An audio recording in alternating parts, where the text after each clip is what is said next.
Brought to you by DK Audio.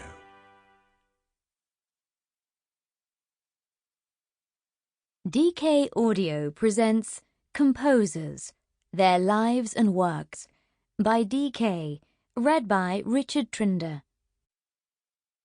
Preface.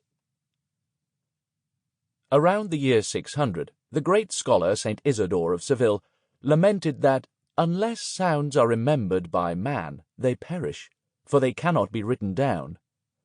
In fact, the Babylonians and the ancient Greeks had independently invented systems of musical notation more than 1,000 years earlier, but after the decay of their civilizations, these methods had been completely forgotten.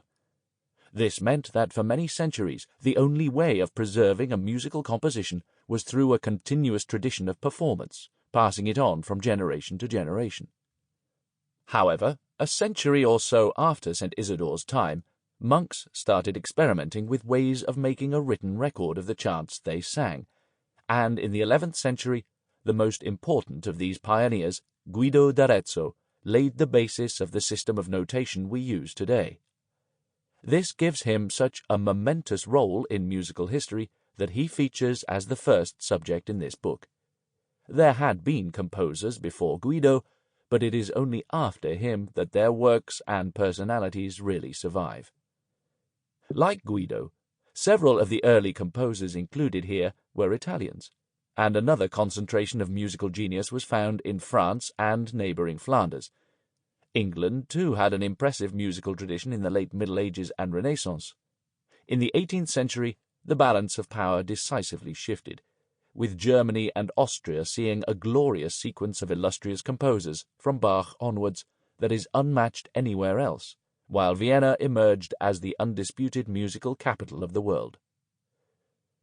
During the 19th century, the range of countries producing outstanding composers expanded greatly, with Russia, Eastern Europe, and Scandinavia all coming to the fore, and from the 20th century, the distribution has become truly worldwide, with the USA prominent and such diverse places as Australia, Brazil, Canada, and Japan figuring among the 24 countries whose composers are represented in this book.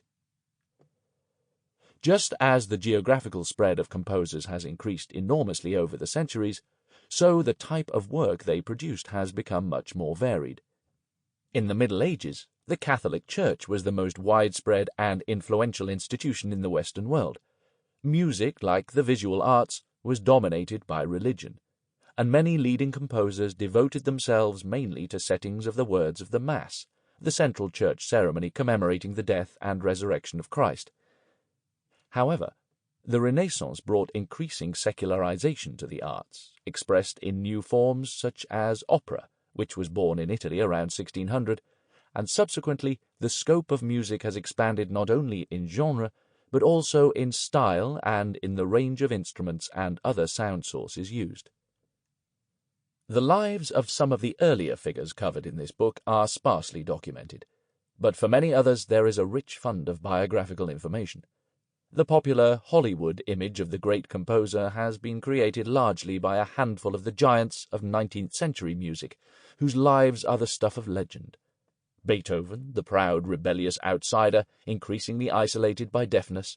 Berlioz, pouring his unrequited passion for a beautiful actress into one of the most original of all symphonies.